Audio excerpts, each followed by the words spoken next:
Welcome to Pompously Political. Can we just admit that religion's fucking crazy? One may ask himself, what does it mean to be batshit crazy?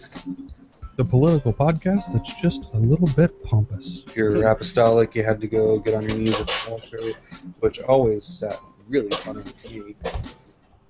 In this episode, we cover the news and other stuff. It's just a little gentle ribbing, for your pleasure, if anything. And now here's your host, Jimmy and Scott. Good afternoon, good evening. It is the evening. Now, good evening, everyone. Welcome to Pompously Political. I'm still echoing while Jimmy fixes the voice-o-meter, and I'm still echoing while Jimmy fixes the voice-o-meter. I am Scott. How are you echoing? I don't How know. are you echoing? I have it on mute. Let's try it again. There you go. You good now? Oh, I know what I did. I undid the wrong... My fault. So I'm echoing, and it's my fault while I fix my other computer. Welcome to Pompously Political. My name's Scott. And I am Jimmy, the not culprit this time, Jimmy, today. It's just so much easier to blame you, though. I know. Everybody needs a scapegoat. And your scapegoat is named Jimmy. So, man, this has been crazy. It's been not good week. a whole lot. There is. You're saying not a whole lot. I'm saying there's a lot that's been going on. Well, what I'm saying is not a whole lot of like bullshit news. It's been like actual freaking news, and not like the bukus of news that we normally get of just like randomness and then a good bit of news. It's been like really important stuff. So that's what I was trying to say. Indeed. Kind of a catch-up to some of the previous episodes we've done, because we had that gap there for about 3 weeks, and then we came back last week. And what we forgot to mention last week was the series of school shootings that happened while we were on hiatus. That's correct. In Umpqua? How do you pronounce that? Umpqua. I think it's Umpqua. Umpqua. And then there was another one, I think the next day after that in Ohio. And then not a school shooting incident, but still a tragic event this last week in Oklahoma. Did you hear about that? No, actually I didn't, believe it or not. The Oklahoma State University was having their homecoming football game, and a 25-year-old woman got drunk and drove her car into a crowded area in the middle of the parade. Sent 44 people to the hospital, killed 4 of them, including a 2-year-old child. Wow. So that's out of control. Yeah, lots of senseless violence and loss of life in the last month or so. But obviously, condolences out to all those families, because that's just a bunch of situations that you should never have to go through. You should never have to bury your 2-year-old child because of a drunk driver, but it happens, and it's a tragedy. There's also the organization Mothers Against Drunk Driving. So if you're interested in, I'm assuming that they're having some sort of thing for that. They usually put together some sort of donation or something through that organization for situations like this, at least ones that are in the news, that are getting a lot of publicity. So yeah, I don't know what the website is. I think it's mad.org. I should probably look it up.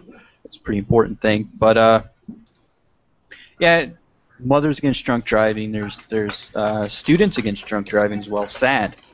There's also fathers against or dads against drunk driving. I think it's actually just dad.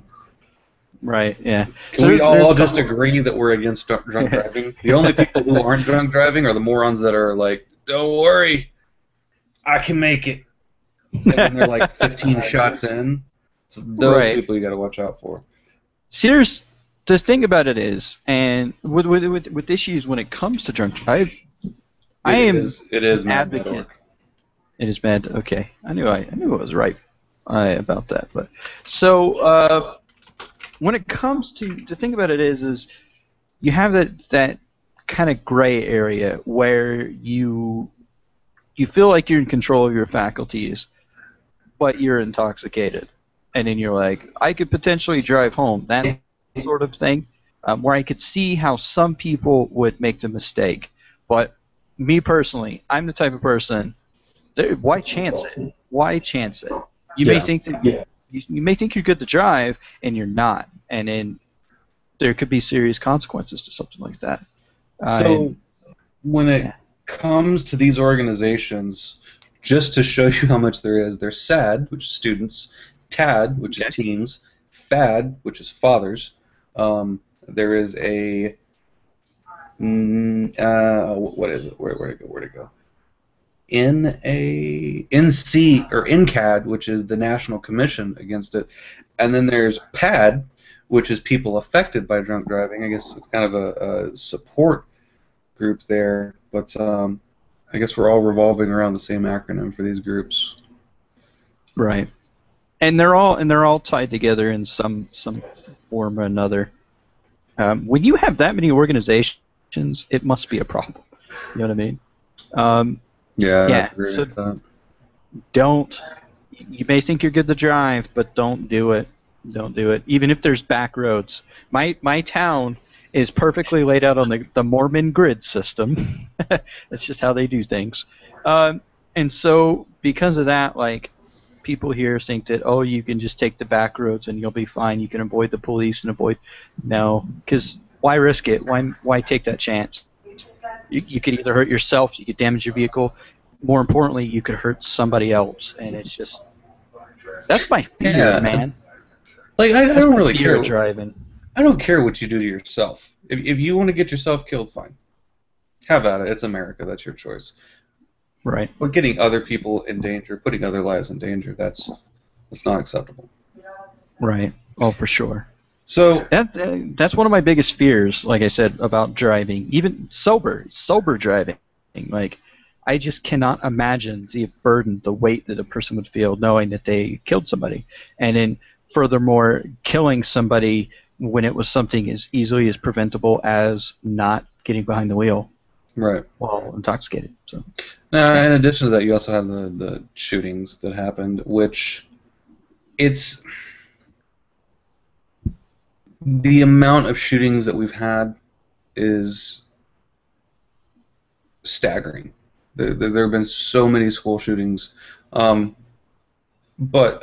if you look at it statistically, school shootings do not make up for the majority of shootings. They're just the publicized ones. They're the big media events, basically. But what's really becoming the most annoying part of school shootings is the propensity to, as soon as you hear about a school shooting, start into a talk about gun control. Immediately. It's the knee-jerk reaction. Oh, the school shootings, that's why we need gun control. You can't take my guns. We need gun control. You can't take my guns. To go into this argument again, we're not even taking time to properly mourn lives anymore because we just want to have this discussion so fast. Fortunately, with these, the discussion only lasted a couple days rather than the normal couple of weeks. So I guess maybe we're tiring that conversation. I don't know. What do you think about that? This is something I find annoying. I do too.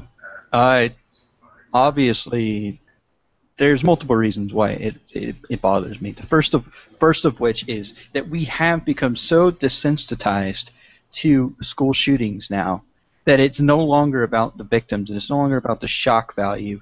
I mean, when the Columbine incident happened, because, I mean, to my own personal recollection, that was the first time that I had experienced national media attention of a school shooting. You know what I mean? And that was when it was like groundbreaking. It was like, it's not that it wasn't happening, it was just it wasn't happening at the frequency. And Columbine really hit home because, I mean, there were 2 kids that were ostracized that committed the acts. We know the whole story. But it was shocking. And that's what the discussion was. Sure, there probably was gun control type rhetoric going around, or the antithesis to that. But it wasn't the major issue. The major issue was children were killed. Okay. So the first thing that I don't like about it is the fact that we're so desensitized as a society that immediately we jump to the debate of, gun control legislation, without regarding the lives that were lost. The other aspect is, I don't know if you caught this, but the shooting up in Umpqua then was tied to a religious motivation, which was unfounded. It was completely untrue. But it was played out in the media as though this Christian martyrdom was taking place, that these individuals were being targeted because they were Christian, that the shooter was going around asking them if they were religious. I did hear about that, yeah. First of all, it has nothing to do with religion. Whether the person said it or not, they're just a crazy person, okay? They are out of their mind. It's not some sort of discrimination. This person wasn't doing it because he was an atheist and wanted to kill Christians. He did it because I think it was something about they weren't getting enough dates or something. I think his manifesto thing was put out in the news. So I hate when it gets publicized as because there was a manifesto. The good thing about this incident was they didn't release the guy's name. That I will put that out there. They didn't give him the fame for his act.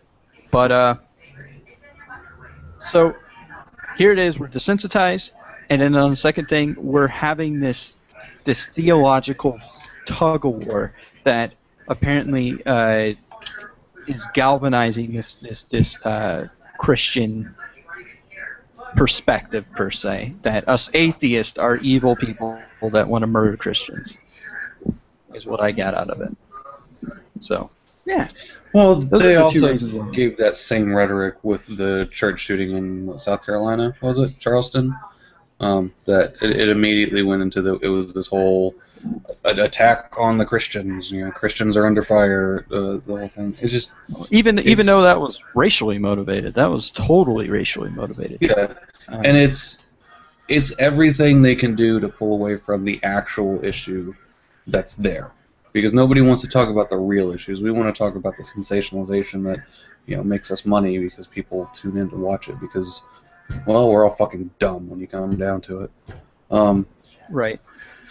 But So here's real quick, okay? Because there's two sides of this coin. Obviously, the side that means that we have to relinquish to a certain extent our grip on the Second Amendment. Okay, I'm not arguing for that. I'm not advocating for that. But that's obviously one argument that's on the table: is that gun reform legislation is to limit certain aspects of our Second Amendment right. The other aspect is to treat it like a medical issue, which has been floating around. I myself have vocalized this, that it's a mental health issue and it's a health issue. So therefore, we need to increase access to health care. So which is it going to be? Are we going to treat it as a mental health issue, or are we going to treat it as a gun issue as a nation? That's the discussion that I think needs to be taken, but not right immediately after a shooting. So. yeah, just on a side note, they did release the guy's name. I'm not going to give it here because we're not going to give him that credit. But they have released his name and kind of given a biography about him.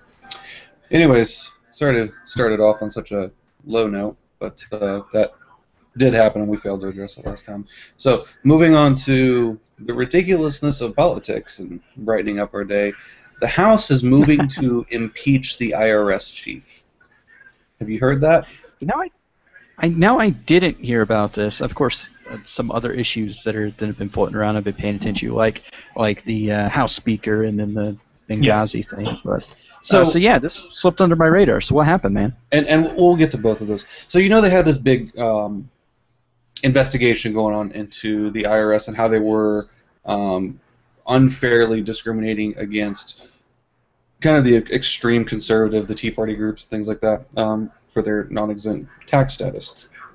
Now, this investigation went on for 2 years, and the Justice Department looked into it and basically come back and said there's nothing there. There's no evidence. There's no evidence of foul play or whatever you want to call it.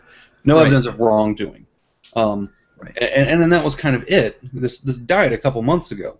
Well, now they've brought it back up, and Jason Chaffetz, whatever, he's the Chaffetz. chairman of a House committee. Yeah. Oversight committee.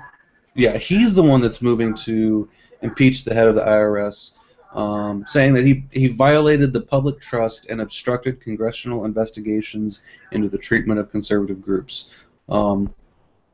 Which, again, the Department of Justice has already looked up into this and said, nope, there's nothing there.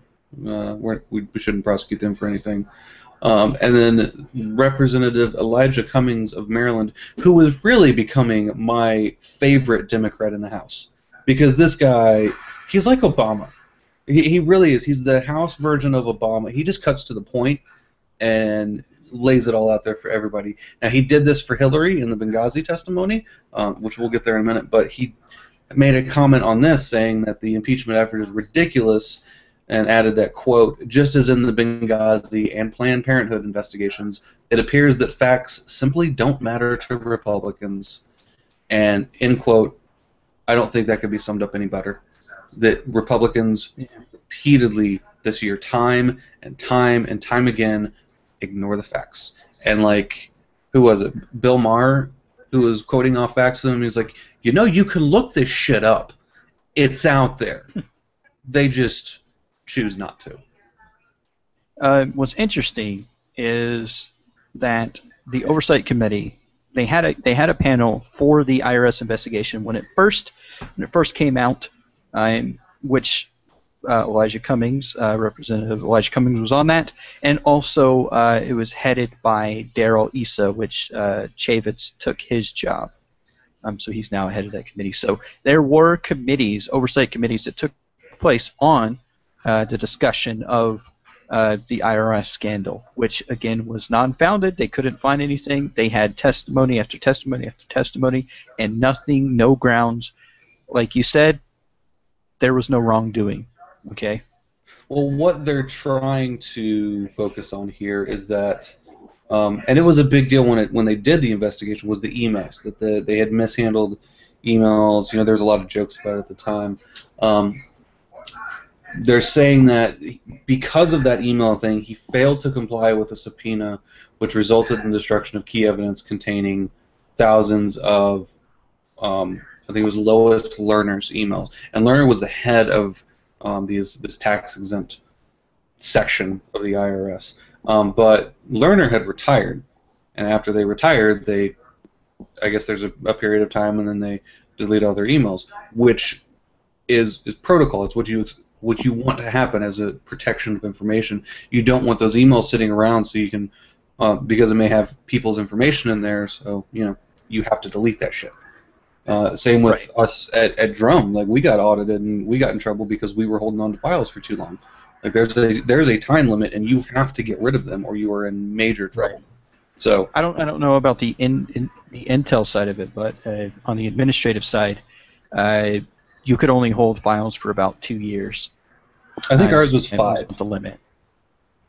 It may have been 3, but 3 or 5 somewhere, maybe 7. I don't know, somewhere in there. Right. Yeah, it's how many years is non-issue. The issue is whether or not we should be keeping them. It's crazy the amount. This is the thing. The Oversight Committee, in my view, has become a partisan platform in that of course, you have Democrats and Republicans on this panel. Elijah Cummings is a Democrat. Chaffetz, I forget his first name. He's from Utah, though, so I should know him, is a Republican. So you have nonpartisan cohesion there. The only problem is that the dominant purpose for this is, like Representative McCarthy was saying about it being driving down Hillary's poll numbers with the Benghazi one. Planned Parenthood, they had no factual basis for anything, and yet they still carried it into the public. Why did they do that? Why did they carry the IRS? Why did they carry Benghazi? Why did they carry Planned Parenthood? Because it's now a device for partisan politics and a way to let their constituents know that they are fighting for whatever It's just another hat in that sort of partisan politic arena. That's all it is. It is, and if you look at the three topics we're talking about, these are all touted as major issues in the election. Republicans don't want to face Hillary. Nobody wants to go against Hillary. Right. I would say they would be safer against Hillary than they would against Bernie, but that's another discussion. Right. Planned Parenthood, abortion, that has been a Christian talking point for decades now. Ever since, what was it, Roe versus Wade? Is that the one that legalized it? And then now you got the IRS, and how many of the candidates so far have outlined their plans for complete tax reform. Rand Paul going so far as to saying to completely abolish the IRS. So all this is appealing to their base. That's it. Right. Well, then you have on top of it, real quick, I was trying to find that number. Where did it go?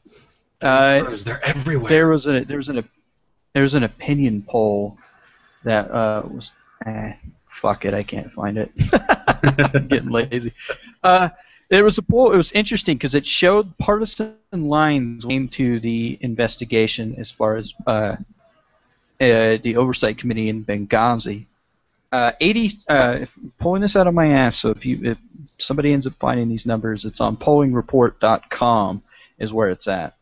But what the thing said was about 83% of Democrats believe that the Oversight Committee on Benghazi in particular was the driving factor was to take down Hillary's poll numbers and, of course, use it as a partisan device.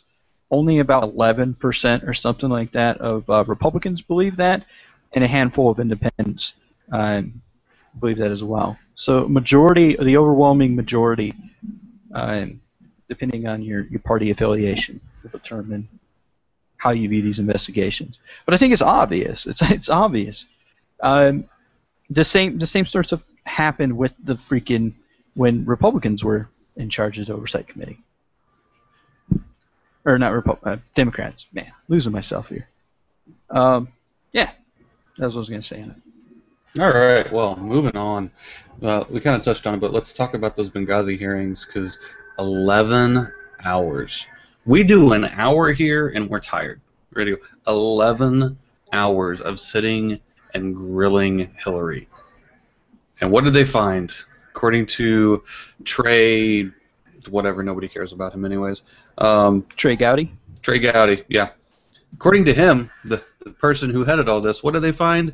Nothing. It was a complete waste of time. Right. Well, then on top of that, it had the reverse effect than what they wanted. If the objective was to drive down Hillary's poll numbers, her testifying in front of the Benghazi panel actually boosted her numbers. After the Republican debate, I am fucking up today. After the Democratic debate, her numbers went up.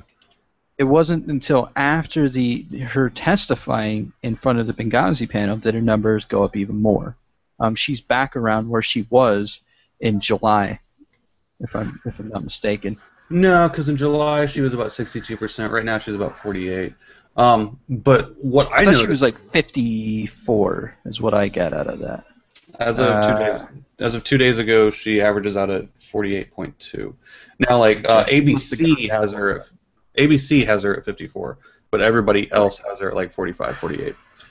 Right. Yeah, I see the ABC numbers at 54, and then they figured in Biden's numbers, which put her at 64. That's where I was getting that from.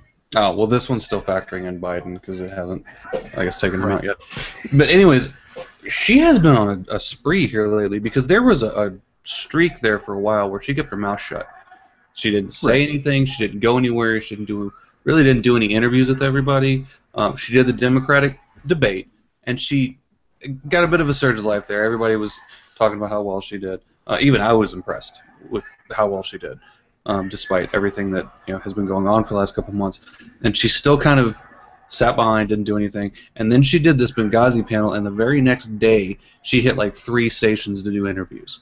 So she has now since turned it up and is really I guess, starting to put on the Jets to try and lengthen this gap between Bernie and her. But with Biden dropping out, which is a whole other issue, you can't just give your 17% to Clinton, especially considering in Biden's speech where he is not going announced that he's not going to run for the nomination. He took some shots at Hillary, so you can't just give her that 17%. That's going to be split between her and Bernie. What this poll asked, with it was conducted by ABC News and the Washington Post, was where these poll numbers are coming from. And what they did was they asked two questions. The first question was, who do you favor for the Democratic nomination, of which didn't put Hillary at 54. Bernie was at 24, 23, something like that. I just closed the numbers. But then what they did was they asked a second question of, if that individual was not available, right, who would second choice be? And that's how they figured those numbers. So if Biden wasn't available, who then would they vote for? And they voted for, they polled for Hillary to put her at 64. That's where that number came from. So it wasn't just, they weren't just like, you know, like when you're a little kid and you hand out M&Ms. Yeah. This is like when you're a little kid and you're handing out M&Ms and you're like, 2 for me, 1 for you. Yeah, it wasn't like that. It was, they had actually had asked a follow-up question to the first one. So it was a legit poll. Again, I think the oversight committee is now, it's dead in the water. First of all, they don't have anything after 11-hour testimony from Hillary herself. They have nothing. Which she never lost her cool. Nothing. Never started through a question. Never had a misstep. There was one point, I think it was like 8 hours in, where she laughed at the question, and then the Republican would be, I don't think this is a funny matter. There's 4 people that died. Well, the question you asked was fucking stupid as shit. So it was funny. Right. But,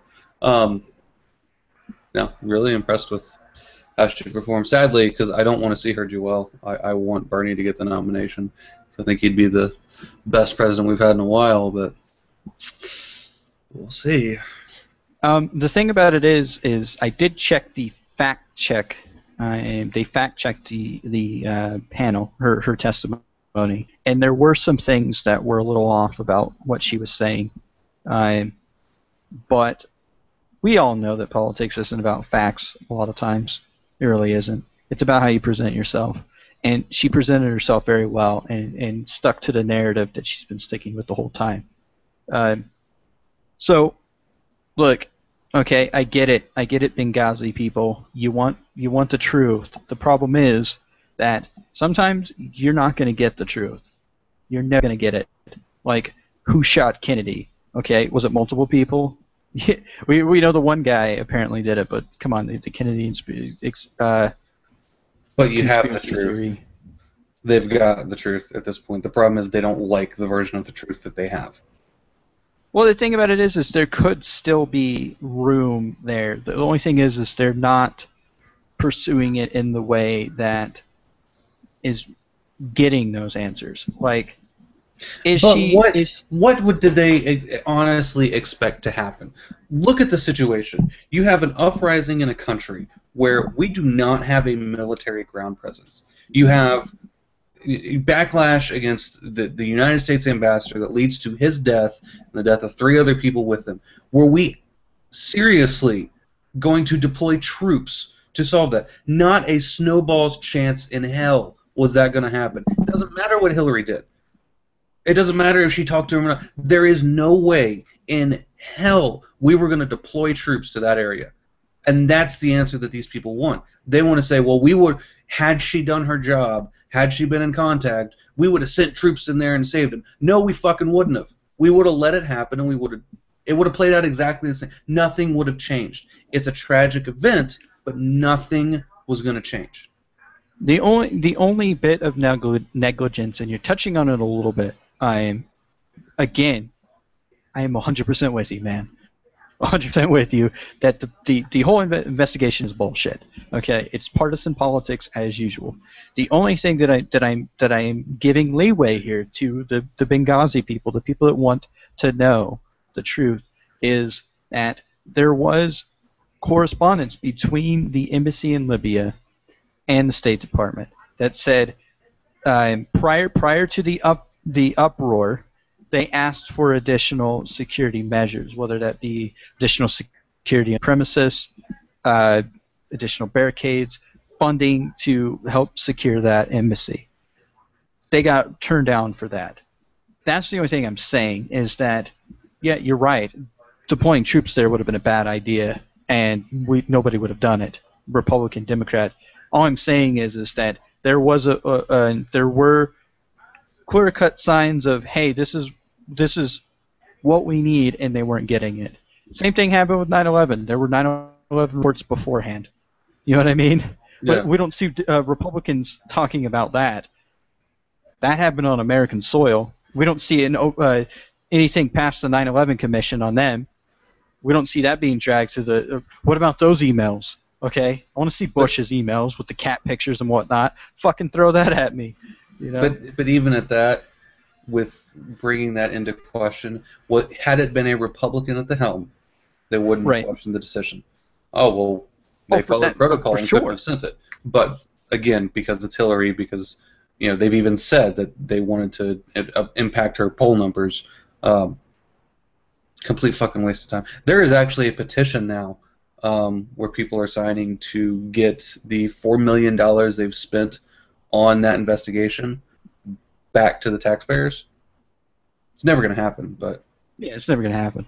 But I mean, yeah, you're spot on. Okay, that's why I mean.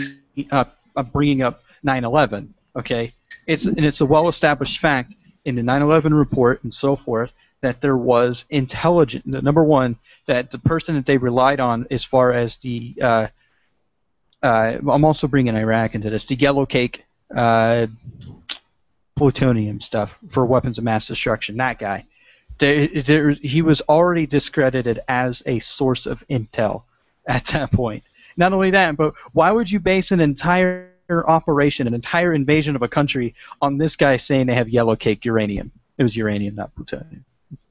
Okay, but then when it comes to 9/11, there were intelligence reports that an attack is imminent on American soil.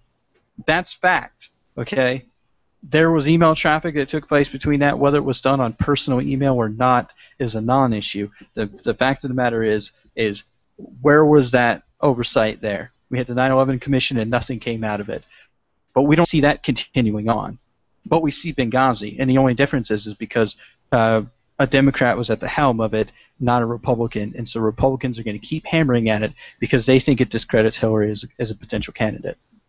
Speaking of these conservative Republicans who are going to keep hammering at it, something else that's been in the news is there's a new Christian blog out there that people are harping on because the whole purpose of the post in this blog, giving advice to good Christian wholesome men, is that if your wife doesn't like having sex, that's okay. Just don't look at her. Keep fucking her, but don't look at her. And it goes into this whole, like, your wife is supposed to fulfill you emotionally and physically while you're having sex, and if she's refusing to do the emotional part of it by participating and being happy to have sex, then you just stare at her body and enjoy the physical part of it. Wow. Not sure where that's at in the Bible. What verse did we manipulate to get that bullshit? But yeah, and people wonder why we don't like religious bullshit. This is what it is. I mean, okay, let's be honest. If you're in a marriage, there's going to be times you don't want to do it, but you do it regardless just because the other person wants to. There's nothing wrong with that. But it sounds like you're forcing the woman into it. Hey, you have a job to do, and you're going to do it. I'm just not going to look at you, but you're still going to do your job. That's what this comes down to. This is the Christian narrative that we're going back to. That's just fucking retarded. Here's a thought. Maybe your wife doesn't want to have sex with you because you're a sexist hole to begin with, and you think that she's a second-class citizen just because she doesn't have a penis. maybe that has something to do with it. Or maybe it's the fact that all those years of missionary position where you don't want to try anything because your pastor might not approve, or you think it's something that Jesus wouldn't do. Come on, okay? That's the reason why she doesn't want to have sex with you. And in my policy, okay, if my wife doesn't want to have sex with me, you can try and coerce all you want, but isn't it much better when the other person wants to have sex with you? You know what I mean? Like, come on. What are you gonna just flip her over and draw a smiley face on her back and go to town and just act like that? Just act like that's okay. It's still rape. It's not consensual. You just start having your way with your wife. You know, wait till she's asleep. Wait till she's asleep or something. Come on. I think Melissa would probably kill me if I tried to do that. Like, if she wasn't in the mood, it's like, all right, just turn it over. I'm gonna put a smiley face on your back, and it's gonna be okay. Yeah. Like, she would literally chop my nuts off. So. What is it? Basically says, okay, my views on sex is or at least in the case of two people. I mean, there's polyamorous people out there that have threesomes and foursomes and all sorts of isms. But the thing is when it comes to two people consensual sex, it's mutually beneficial. It's not gratification for one person over the other. It's both of you are in it together type mentality. That's how it's enjoyable. This sort of Christian narrative of she's there to please you, you're the man, therefore take what you want, is garbage. I mean, I don't see how that would be fulfilling in any sort of sexual sort of thing. I wonder if that's a porn fetish, Christian domination. Christian bondism. I'm gonna look that up. I'm gonna see if that's an option for ChristianMingle.com.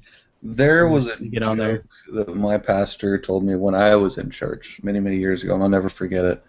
Old guy walks up to his pastor on a Sunday, asks him if says he needs to talk to him. Said, "Listen. The only time I've ever had sex with my wife was to make 2 times to make our 2 children, and you know that's what the Lord said we're supposed to do, and that's the only time it's happened. But the other day something just came over me, and I couldn't control myself, and I just went up to her and I pulled her pants down, and we did it. And are you going to kick me out of the church for this, Pastor?" The pastor goes, "No. Why would I kick you out of the church for that?" Because they kicked us out of the supermarket. Wow, that's crazy.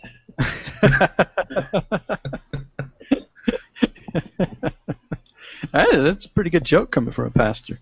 He told it in the middle of the service too. So. Wow, that's pretty progressive. Oh, he was not. He was not. But he's that guy's a long story. Just that joke alone. That's a little tiny spark in there.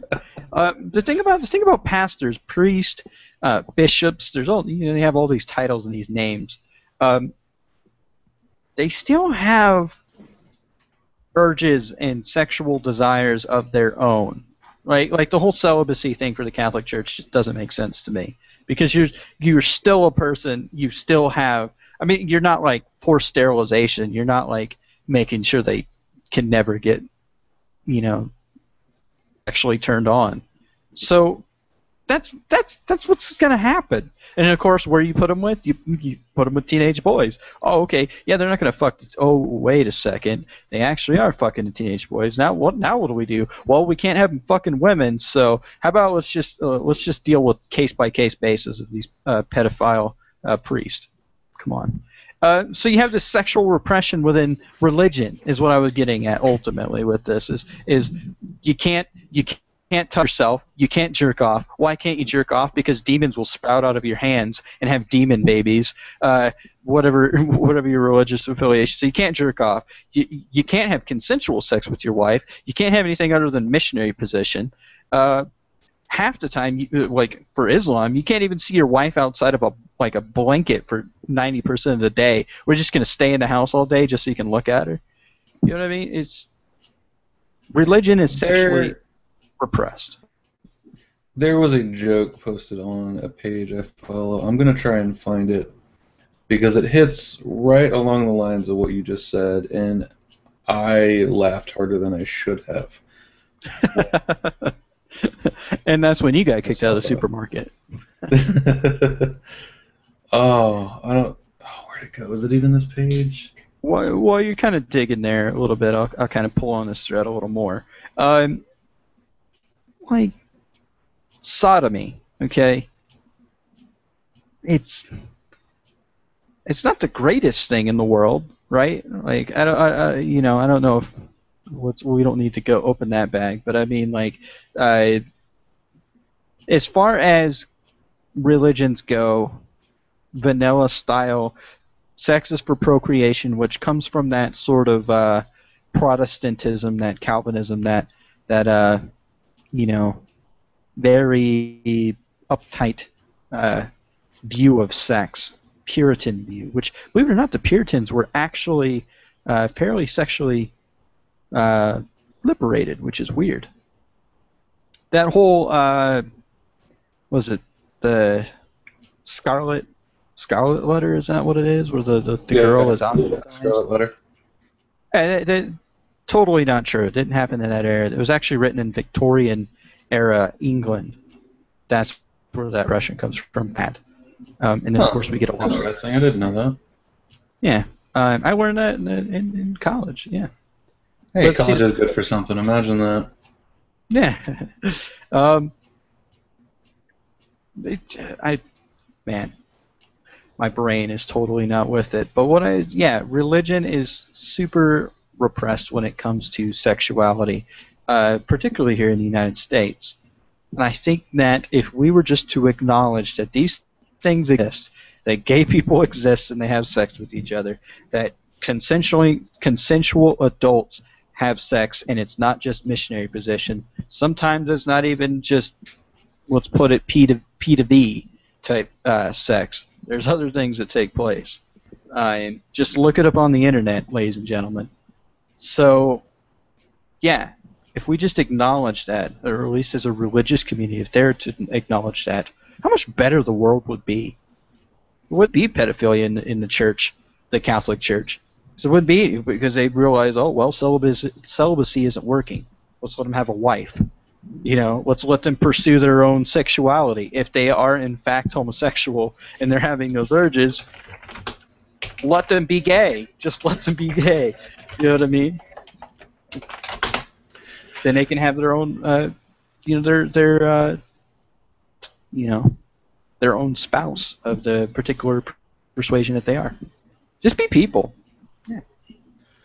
I can't find it, but it was a comic, and it was like things you were raised Catholic or something like that, and the picture is of a guy in front of his computer about to pleasure himself, and he's got like the smile on his face in one screen, and in the next screen Jesus walks up behind him and goes, "Why are you doing this to me?" And he's got like the busted face, just like, and Jesus is crying and stuff. It was like, it was funny. Oh. Wow. Oh, it was so good. All right, I did find another one in here. I will share with everybody so we can make up for me not finding that one, because this was quite good. Okay. But I passed it a long time ago, so I got to go way far back now. You gotta love the internet. There's just so much stuff. If for those people listening or that are about to listen to this, we'd like your feedback as far as is religion and the role of sexuality within religion. We've kind of made this a longer topic than I thought we were. Shoo, you're fucking with my story, and it's Jesus shooing away a dinosaur. That is good, boys. Gentlemen. I like that the lady is on the beach next to the dinosaur, not thinking anything of it. And Jesus is God is as tall as those tall plant eater. I don't know the name of them. Brontosaurus. Brontosaurus, yeah. Yeah. Jesus is as tall as a brontosaurus. Oh, Man. That was good. Anyways, we did spend a Oh. lot of time on that topic. Anyways, you were inviting listeners to do something. I don't know. Oh, yeah. Give us feedback as far as religion and sexuality. Your thoughts on it. If you are religious and you're listening to this, why are you listening to this? Because we say a lot of bad things about religion. But unless you're like a sadomasochist and you like hearing bad things about yourself. But We the love thing you about as it a is- person. We hate your religion. Yeah. Right, yeah. Your religion's crazy. You're cool. Yeah. Jesus might have even been cool if he was a real person. I got nothing against the guy. I'd love to turn up some money changers too, like flip their tables and shit with Jesus. I bet he was fucking just a riot to hang out with. That's why 12 guys hung out with him, and he didn't have gay sex with any of them, ladies and gentlemen. Never happened. You're asking I don't for know what that- opinions, and then you're making Jesus to be gay. Anyways, Other news. there you go. Feedback. Was Jesus gay? There you go. Ben Carson has taken the lead in Iowa. He held it this week. Now they're saying he's taken the lead nationally over Trump. And Trump's response was basically that of a high school football player who got turned down for a date. Just insulting, didn't have anything constructive to say. He pulled a lot of Trumpisms out. That's Carson's. He's super low energy, and we need tremendous energy. What the fuck does that even mean? Are you that desperate to stay ahead that like that's all you have left? Holy shit! And that was when the Trump campaign fell apart.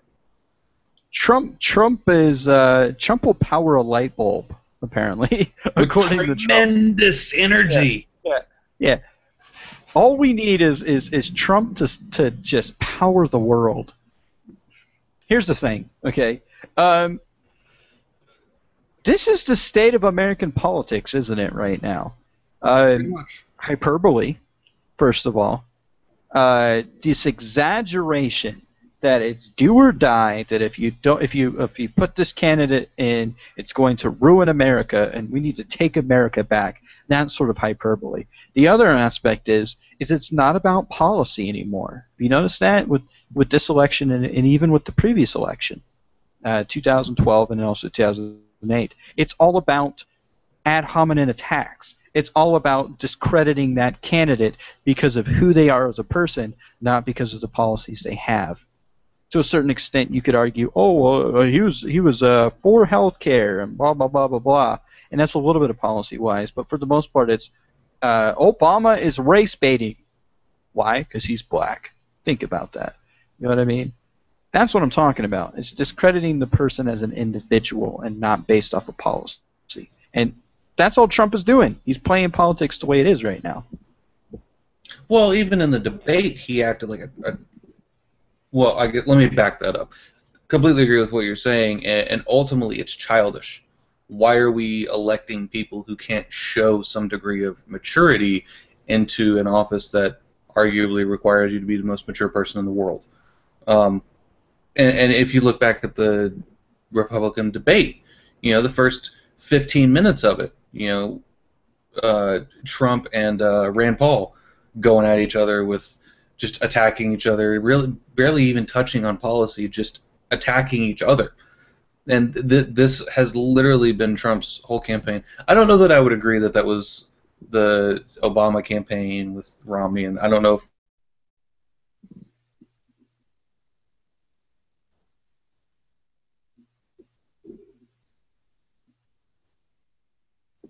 from what I remember of it.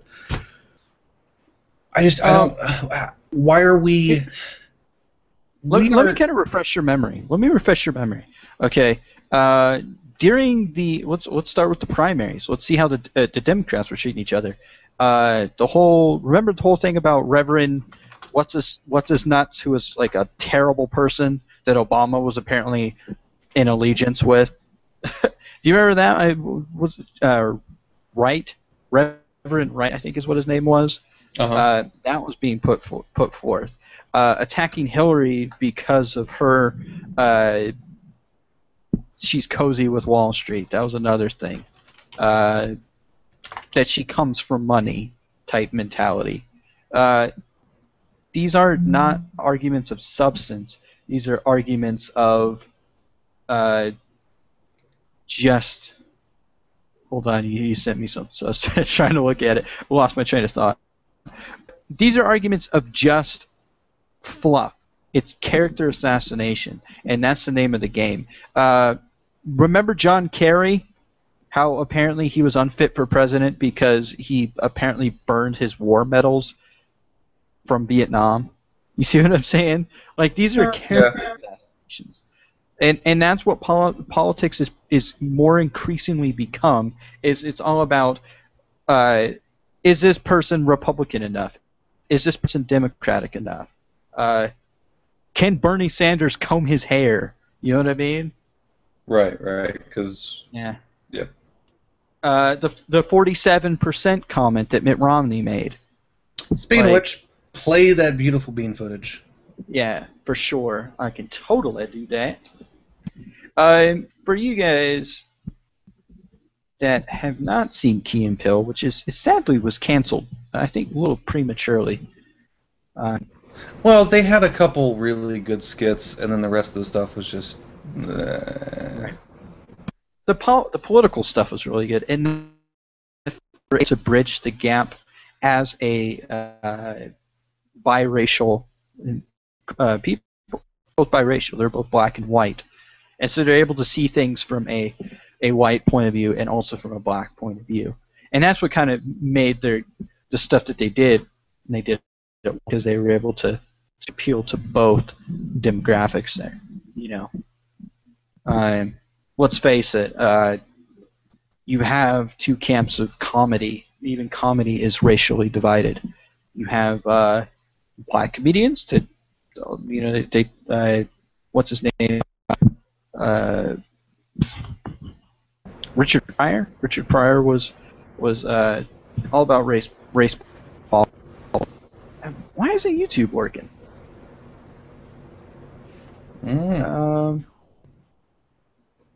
I don't know. I'm having computer issues. I'm gonna try and pull up YouTube, but. Well, the anger translator also made an appearance at the correspondence dinner, actually next to Obama, and it was funny as hell. But yeah, I don't know. I think I'm having connection issues on my end, so damn, because I want to play it. Gentlemen, maybe we'll have to post it on the Facebook after. Excuse me. We can. All right. So, anyways, that's Carson's in the lead now. He's arguably worse than Trump because he actually has some type of appeal, a sense of reason and logic and professionalism and maturity that Trump is missing. But make no mistake, he is still just as crazy as all the others. He may even take the cake with the craziness. I know he was like top 3 when we discussed it a couple months ago, as far as which was the craziest fucking candidate out there. And he was up there with, what was the other one? Huckabee, and I don't remember the other one we put on that list. But Ted Cruz, I think. Ted Cruz, yeah. And maybe it was. Ted Cruz has fallen off the deep end even worse since then. Some of the things he's saying lately is just who pays to see this? What's crazy is Ted Cruz, he, if I'm not mistaken, is a constitutional scholar. He was a professor for constitutional law and constitutional politics, which is scary, and it's kind of unnerving. Every student he ever taught. I'll have to fact check that a little bit. If I remember reading an article about Ted Cruz's background, of him being involved with constitutional law and politics. Really, it would be really startling, and I would imagine how unsettling that would be to be one of his students, because that's the education you're getting, is you can kind of circumvent the law a little bit. It's crazy. Well, in other news, moving on from politics, the World Series started tonight between the Mets and the Royals, which are, I feel like we're in the 60s because those two teams haven't done good in decades. It's actually bottom of the fourth right now, 1-1, all tied up. But it was supposed to be the Cubbies' year, and the Mets sweeped them, blew them out of the playoffs. As a Cardinals fan, I'm overjoyed by that. But you know, here's the thing. I follow football, but my brother was more of the baseball type person. My brother loved baseball, and I tend to watch hockey and football, and I used to watch basketball to a certain extent. But if I was to say like baseball team that I gravitate towards, I would probably go with. It's a tough thing that I just threw myself in there. I like the. They're probably not around anymore. That's how out of touch I am. The Twins. Right? Yep, they're around. They're still there. They've actually been. Baseball's not my thing. I would rather fall asleep than watch a baseball game. They are around. I think they had a couple good years recently, but they're doing better than normal. Football's more my sport. I really love the Gators. I'm really sad that we've lost a quarterback for the year because he's a. Whoa. Do you mind if I do a throwback? Do you mind if I throw a throwback real quick for that? Sure. Since I sent you the information for that, go right ahead. Cool. Yeah, you're helping me out here. But it was basically Cruz was an adjunct professor of law at the University of Texas School of Law in Austin from 2004 to 2009. While there, he taught U.S. Supreme Court litigation. Cruz is one of 3 senators of Cuban descent. His family's from Canada, even though he's Cuban. But the thing about it is, okay, so U.S. Supreme Court. He was born in Canada.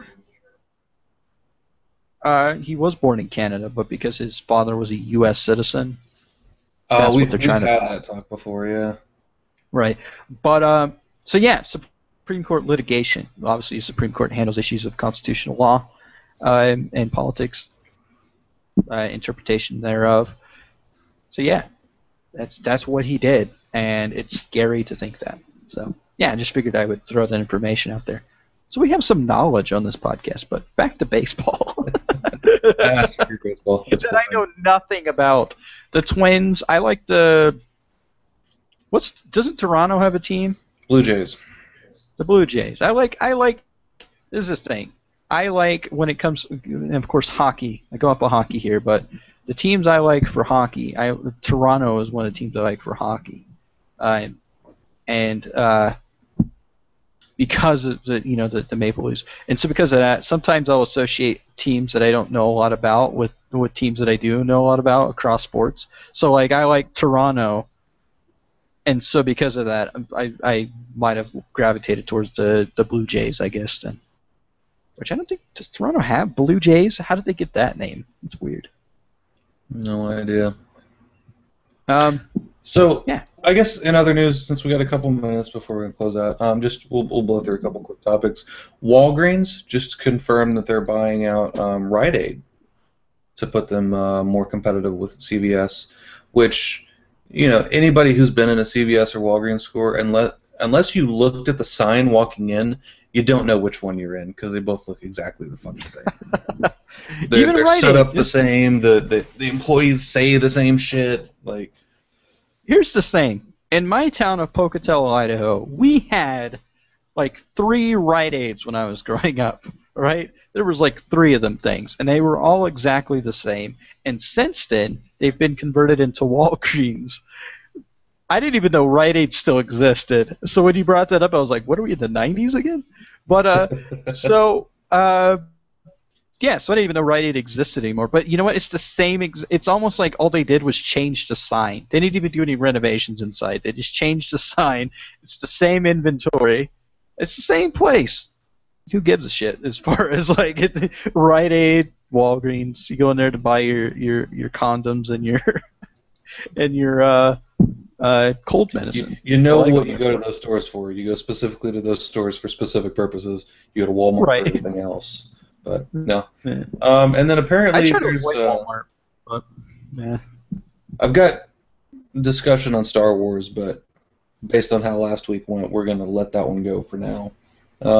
What did I do Wasn't it about Star Wars? Star Wars that you got on the rant about last week?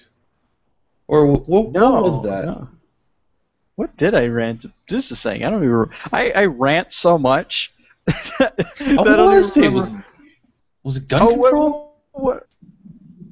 Was it gun control? I can't remember. But it wasn't Star Wars. I'm down to have some Star Wars conversation. Let me pull up last week's. You lost it over.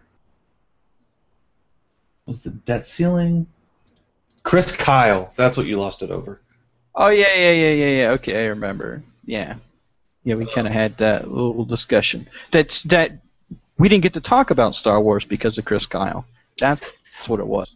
Right. So they've released the trailer. It like broke the internet, which in 88 seconds, or it was an 88-second trailer, and just like shut down the internet because so many people were watching it.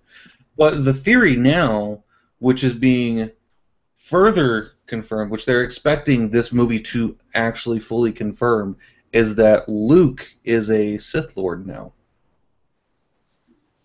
And has gone fully to the dark side. And the evidence in this article is pretty staggering. Here's my thing on this. Obviously, we were trying to talk a little bit about Star Wars last time. My favorite's, of course, Empire. I think you said Return of the Jedi is your favorite out of the series. The thing about it is, the end of Return of the Jedi doesn't hint at Luke turning to the dark side necessarily. Now, they did say, bring balance to the Force and so forth, which would mean balance between the light and the dark side of the Force. So if you have Luke as just complete utter light, amazing Jedi, then you kind of have that balance tipped. The other thing is the expanded universe. I'm not a huge reader of those books, but I have friends that are, so I'm kind of going off of second-hand information. But apparently, in the expanded universe, in the books that are now discredited or not, or kicked out of the universe per se, in favor of J.J. Abrams, but they had it that Luke practiced dark side Force type stuff, that he went to the middle and was able to do Sith stuff as long as with Jedi stuff as well. So yeah, I mean, it's totally plausible. I think it'd be an interesting dynamic to have an evil Luke, or at least a amoral, ambiguous Luke, a gray Jedi, if you will.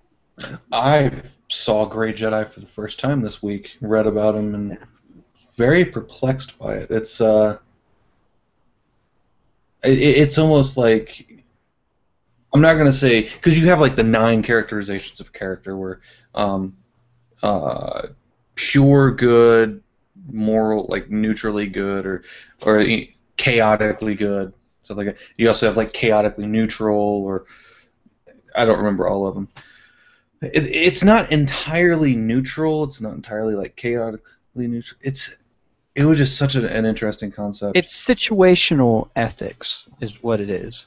Yeah. Is that the situation dictates how you approach the situation from an ethical standpoint. And that's the thing. Like, there's a whole thing. I don't know if it's official, but there's a whole thing about lightsaber colors. It's got the little crystal in there, but why is there different colored lightsabers? I had somebody explaining to me how, depending on the color, reflected the type of Jedi they were. So, for instance, green was more diplomatic type, consulate type Jedis. Blue was more, monkish, Jedi type mindset. And then you have like purple, which is more, more of a gray Jedi, as we were saying, situational, ethical type person. And then you have red, which was of course Sith, the dark side, and so forth. So that they're trying to show that sort of aspect in there. So that's interesting because again, the only purple lightsaber I saw was Mace Windu in the Star Wars series. if you remember, right? And Mace Windu was a very peculiar type Jedi because he was suspicious about other members of the Jedi Council, of Luke or Anakin himself, and so forth. So he was very weary as far as being a Jedi. So you could see him as more of a gray type, gray Jedi in that sort of aspect. And then, of course, Yoda being consulate diplomat, so forth. Anakin, to a certain extent, I think his original lightsaber was blue, right? Which then was replaced by Luke's green lightsaber. Yep. Yeah. All right. Well, we are way out of time, so we're going to have to wrap this up. Thank you for joining another exciting edition of Pompously Political. Be sure to check us out at polypompous.com or send us some tweets at polypompous. Jimmy loves the tweet machine, as we say every week. Or go and check us out at pompouslypolitical.com. Yes, I do love tweets, man. I've been on the tweet machine lately. If you tweet me, even hashtag Sinful Sandwich Sunday is a big thing that I'm a big part of, which is taking the focus of the Lord, the Lord's Day, the Sabbath Day, away from the Lord and putting it in the hands of sinful sandwich eaters around the world. So yeah, hashtag Sinful Sandwich Sunday with the picture of your favorite debauch of sandwich. That makes sense. Yeah. Indeed. All right. Well, if you send me a picture of you fucking a sandwich, I'm okay. Maybe I will put it up on there because that'd be hilarious. But yeah, whatever. Each their own. All right. As always, take care. Keep thinking. Have you guys a perfect autumnal? That's a word, right? Autumnal. Fall. Let's use fall like normal people. Have yourself a fall week.